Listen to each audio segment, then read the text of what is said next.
So we had a Memorial Day weekend where most everybody out there was trying to do the right thing, knowing that there was a virus, knowing that their actions impacted their fellow human being, looking out for one another, caring for one another.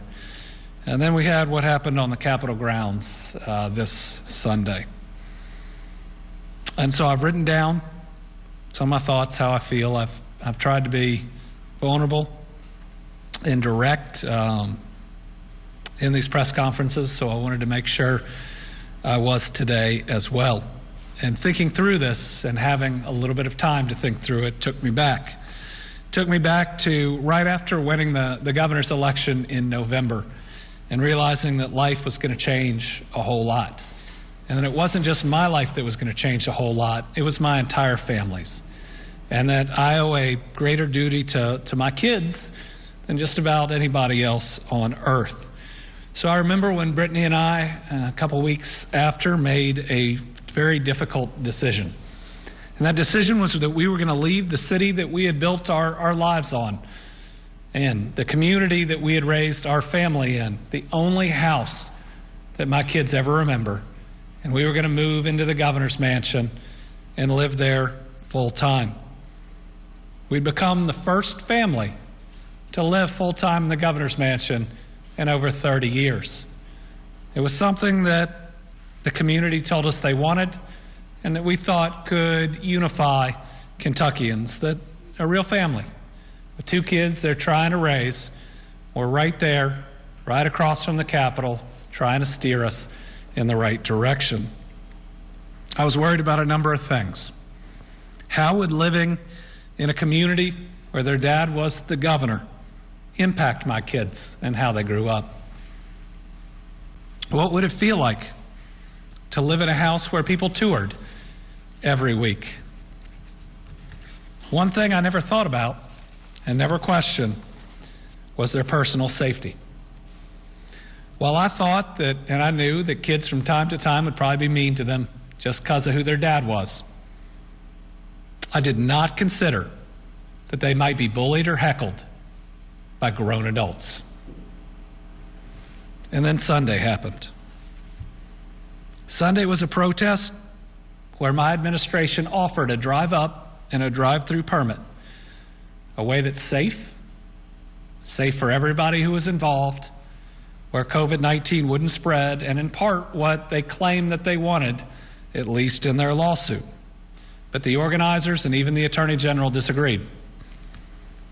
At the demonstration, a right-wing militia group called the Three Percenters left the front of the Capitol and walked through and across all of the barriers at the governor's mansion where they say it is no longer open to the public. They walked up and stood on the front porch. And there, just a window pane away from where my kids play, the mob chanted and heckled. Thankfully, my kids weren't there that day.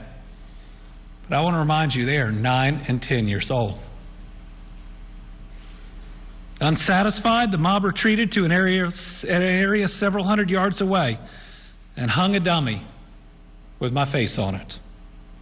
It included the saying yelled by Lincoln's assassin. Think about it, a celebration of assassination on our Capitol grounds. So let's start by calling it what it was and what it is. Actions aimed at creating fear and terror. Crossing over barriers, standing on the other side of the glass from where I raised my kids, and hanging me in an effigy.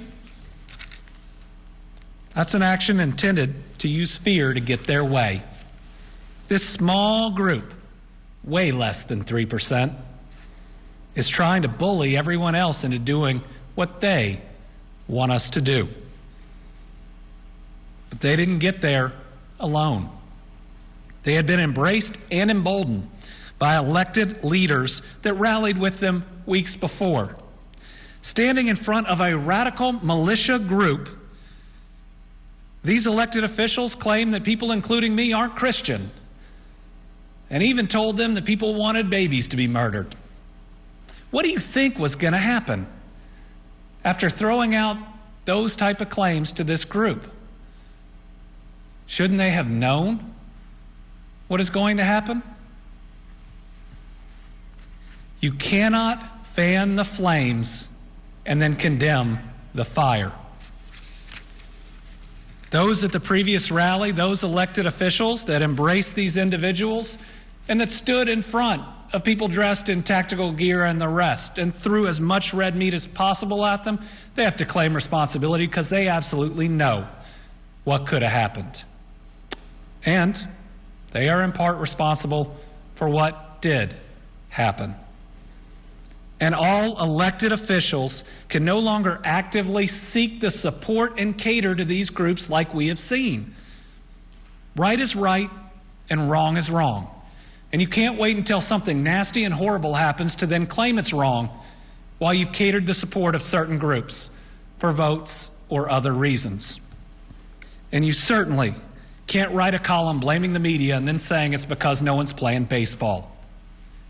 That's wrong, and that writer knows it, and everybody else does too. Let's also not ignore that the hanging was intended to send a message to others, one of intolerance and one of hate. I can never understand the depths of pain that this symbol causes to many of my fellow Kentuckians, but I can condemn it outright as wrong, as vile, and as evil. So where does that leave us? I will not be afraid. I will not be bullied. And I will not back down. Not to them and not to anybody else. Being governor in this pandemic means that I have a responsibility, and it's a heavy responsibility, to lead us through one of the most dangerous times where an invisible enemy is taking people that we care about and could do so much more damage than it has done thus far. I have to lead Kentucky through a 100-year outbreak. And I know that the people out there are with me. I see the signs of unity in the sidewalk chalk, the green lights, the bells, and the thousands of letters that I've received, and almost thousands we receive every couple weeks.